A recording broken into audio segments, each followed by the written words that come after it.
What is going on, guys? It's the Geos King and I'm back at it again with another video, and this time I have my upgraded Dark Magician deck profile to showcase to you guys. Now, I've been working with this deck for quite some time. I really enjoy it, and I'm not just saying that because I love Dark Magician. I mean that in the most honest way, because I've been trying to play Dark Magicians with different cards, different archetypes, and I feel like this is one of the better archetypes that you can splash into the Dark Magician deck, and that of course being the Wind Witch artifact version. I think this is the best version of the Dark Magician deck with any other archetype. But anyways, enough of me rambling on. Let's just get right into the deck profile. Time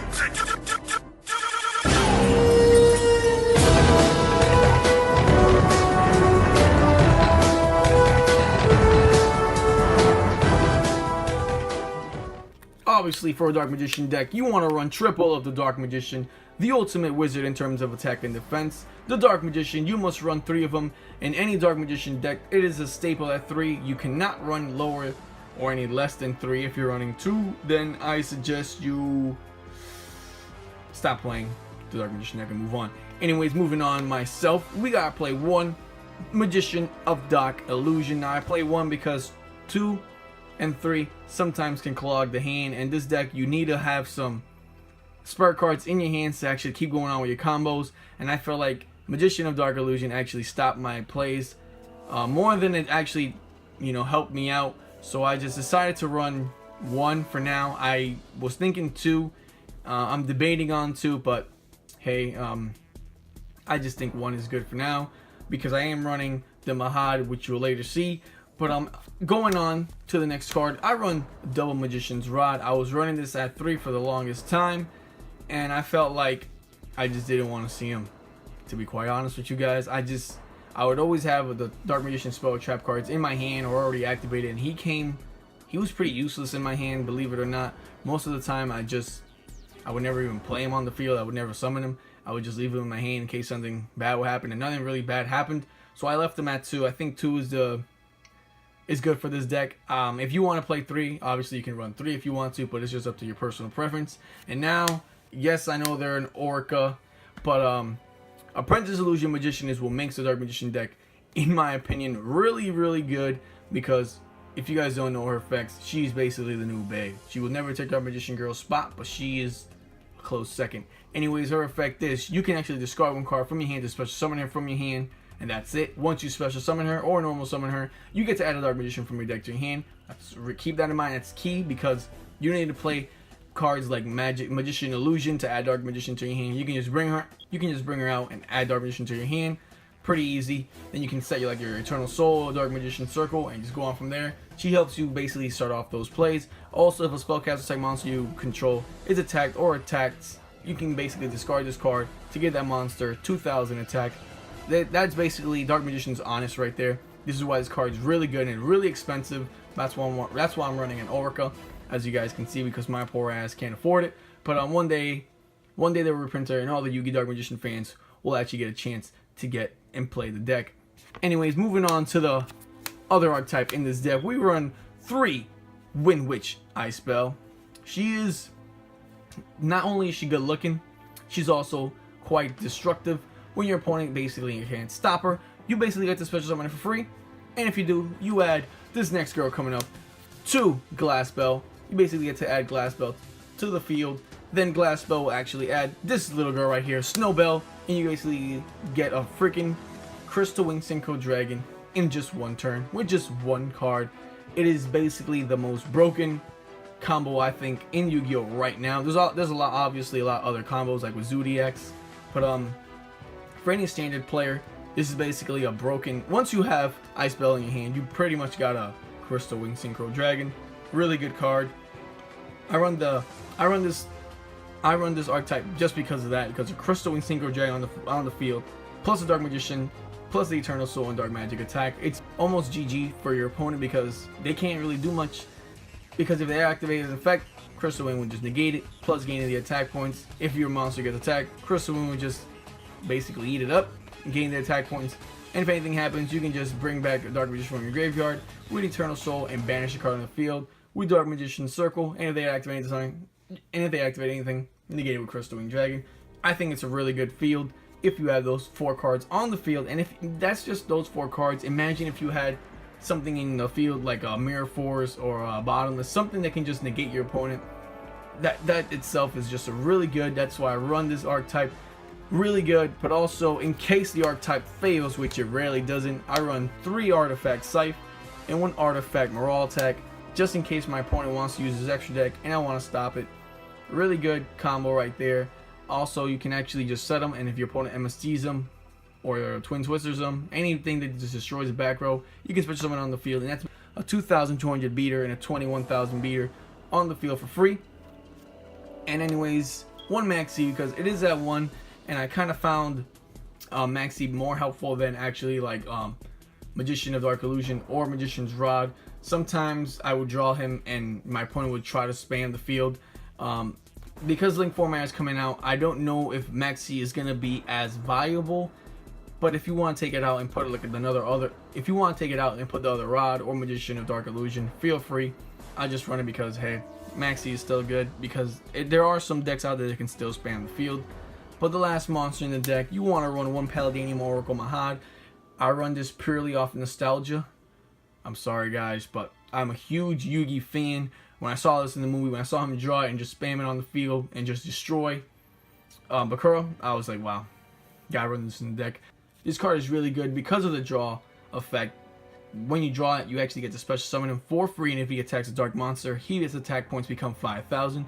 And if he's destroyed or removed from your side of the field, you get to bring out Dark Magician for free. Really good effect. So let's say you actually have Dark Magician Circle, you activate it, and he's one of the 3 cards you actually picked up from the top of your deck. You can place him as a number 2 card after you add after you added the Dark Magician card. Let's say like Eternal Soul or Magician's Navigation. You put him on top. Next turn, that's a free Paladinium Oracle Mahad on your side of the field. Really good card. I advise you guys to try it out if you want to, and if you don't, then okay. But anyways, that's it for the monster. Moving on to the spell cards, and gosh, oh gosh, this card is still hella expensive. You want to run 3 Dark Magical Circle. This card makes the Dark Magician deck go. If you do not have this card at 3, I am sorry for you guys. You just can't run the Dark Magician deck. It is that viable, that important to the deck, that if you don't have 3 of them, you just can't run the deck. In my personal opinion, you must run 3, because it's a free. It's like a pile duality and a bottomless trap hole every turn, and that's just really good. Every time you special summon a Dark Magician from your side of the field, once per turn you get to banish something. That's what makes the Dark Magician deck go. Anyways, moving on to the next card at 3 that you must run. I run 3 Wonder Wands. Now I was running Illusion, Allure of Darkness, and sometimes I would actually discard my whole hand because I had no dark type cards. Because I'm running the Wind Witch and the artifacts, they're not dark, so I figured that Wonder Wand was better, because if anything, at worst that could happen is you have a Rod on the field that's not doing anything, or a Wind Witch card in your hand, you summon it, get the effect of the Wind Witch monster, and then sacrifice it with Wonder Wand. That's basically 2 cards in your hand that you can actually, let's say you draw an Eternal Soul or a Dark Magic Circle. You never know what you can draw off of this card. I like it because of that, because sometimes you don't want to have like a Magician's Rod or a Wind Witch on the field, a vulnerable card, so you just want to bring out the Wonder Wand, equip it, draw 2. You never know what you're going to draw. That's why I tell you about it. You never know what you're going to draw. It's better drawing than actually having a card that can just get destroyed and ran over to. So yeah, that's why I run 3 of those. For the 1-ofs, I run 1 Raigeki. We all know Board Wipe is still good. A lot of people aren't running this card. I don't know why, but Board Wipe is always good. Then moving on to the specific Dark Magician spell card, you want to run 1 Dark Magic Attack, 1 Eye to Midas, and 1,000 Knives. This is important, and I'll tell you why. Dark Magic Attack destroys back rows. Eye to Midas lets you go into your fusion monsters. 1,000 Knives destroy a card in the field. We even saw in the Yu-Gi-Oh movie he activated this and took out Blue Eyes Neo Ultimate Dragon. That card had 4,500 attack points. He just destroyed it with a spell card. Think about that. 1 spell card can take out any monster in the game, currently in the game right now, because a lot of monsters aren't immune to spell trap cards like they used to be. Some of them have effects like can just negate monster effects. A lot of them just can't negate that effect, and if they do, that's okay. That's just a spell card. You can just banish it later for your Eye to Midas when you bring out Amulet Dragon. So that's why I recommend you playing 1 of each of those cards. Also, it's a good draw card because of Eternal Soul. Let's say your opponent has a monster that has 2,600 attack points that your Dark Magician can't get over. You add the 1,000 Knives to your hand and destroy it, and it's GG from there. Now moving on to the trap cards, you want to run triple Magician's Navigation. This card, it is the shit because, I'll tell you right now, you get to special summon a Dark Magician from your hand, and then you can either bring out Magician of Dark Illusion or the other Dark Magician from your deck. Really good. Or even Apprentice Illusion Magician Girl from your deck and bring out to the field. The Magician Girl will activate, giving you another Dark Magician in your hand. Really good. And also it can stop a face-up spell trap card on the field if you have a Dark Magician removed from the graveyard and negate it. Really good card. I'm recommended to run at 3. You can play 2. I say 3 is best, but hey, personal preference. Next, for the last triple Dark Magician trap card in the deck, you want to run triple Eternal Soul. A lot of people will run 2. Some people will tell you run 1. I say they're crazy. Run it at 3, and here's why. I'd rather have a Dark Magician once every turn on the field. I'd rather be able to special summon Dark Magician once per turn, every turn on the field, than my board getting destroyed. Now, if that doesn't make sense, let me explain it like this. Yes, this card is bad, but it also has a lot of benefits from it. You can either special summon Dark Magician or add 1,000 Knives or Dark Magic Attack from your deck to your hand, and I'd rather do that every turn and have and I'd rather be certain that I'll have this card in my hand or on the field. And even if my board gets wiped, I'll just activate another one. That's basically what I tell you about it. Sometimes your field might look in the MST this card and you lose your whole field. But I say, if you still have another one face down, it's okay because you can still bring out the Dark Magician and go on from there. You're not done exactly, but at least gives you a fighting chance.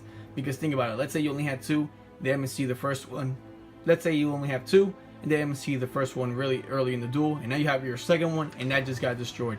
Now you basically have no more Eternal Souls to go on from there. And that can be game over for you. So I just recommend you running at 3. Anyways, for the last triple in this deck, yes, I know it's Japanese, but hey, it's parallel rare. It's parallel rare. I'm trying to get the secret rares from the Light's Revenge. Artifact Sanctum, really good card. Lets you basically bring out all your artifact monsters and stop your opponent. Like I said, Scythe stops your opponent from special summoning from the extra deck. Really good. And Morale Tag basically lets you pop a card for free on the field. And they also have 2200 attack points or 2100. And anyways, for the last card, since I already showed it, Dark Renewal. Dark Renewal is a really good card. I think I was actually one of the first Dark Magician players that said run this card because a lot of decks that I saw weren't really running it. Now I'm seeing it more and more. So yeah, I was one of the first ones to play this card.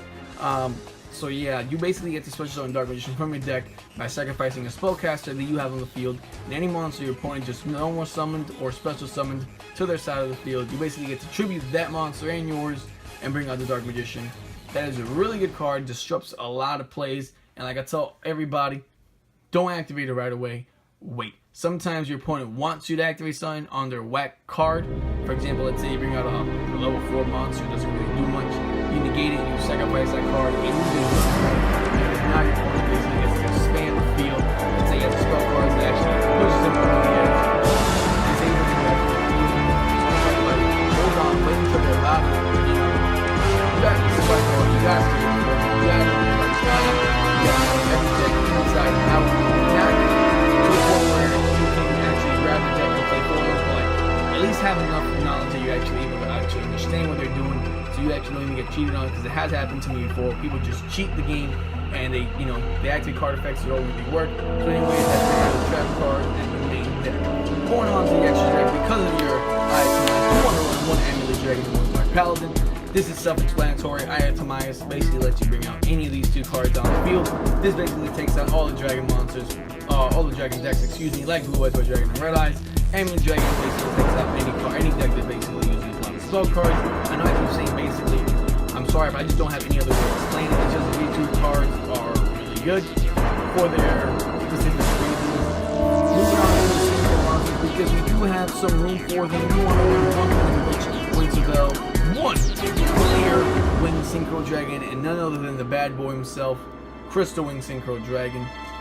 Windwitch Winterbells, in case you it's a close duel, your opponent has like 500 life points left, you bring her out and you basically get to burn your opponent for the Windwitch monster, any of you choose. Clear Wing, really good synchro card. I think it's actually the best synchro level 7 in the game. And we all know about Crystal Winged Synchro Dragon. In case anything, and he's a boss. Moving on to the Exceed, you want to run 1 Defender Knights of Breaksword. Ring 3, you can bring him out with 2 oak rods, I think, and 1 glass belt. I think it's glass belt. So yeah, you can bring him out, pop itself in a card field for free. For the Ring 4s, you want to run 1 Castelli, Skybuster, Mascatino, 1 Dark Rebellion. Dragon, that's the type of monster type one can have, he gains the rest. Allows you to bounce a card, really card,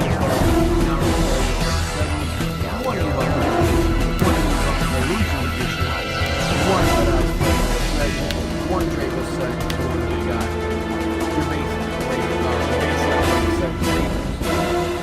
we all know what they do, but in case you don't know, Big Eye lets you steal a card, Draco Sack lets you bring out tokens, and lets you pop a token to pop a monster on the field or a card on the field. Red Eye's Flare Metal Dragon lets you burn your opponent for each card they activate. Ebon Illusion Magician lets you special summon a Dark Magician from your deck, and anytime a normal monster attacks, you get to banish something on the field. And Ebon High Magician lets you activate trap card from your hand. Come to the club sometime with your opponent. You might know your opponent has that distinguished something, and you just want to bring the card out and trap card. So,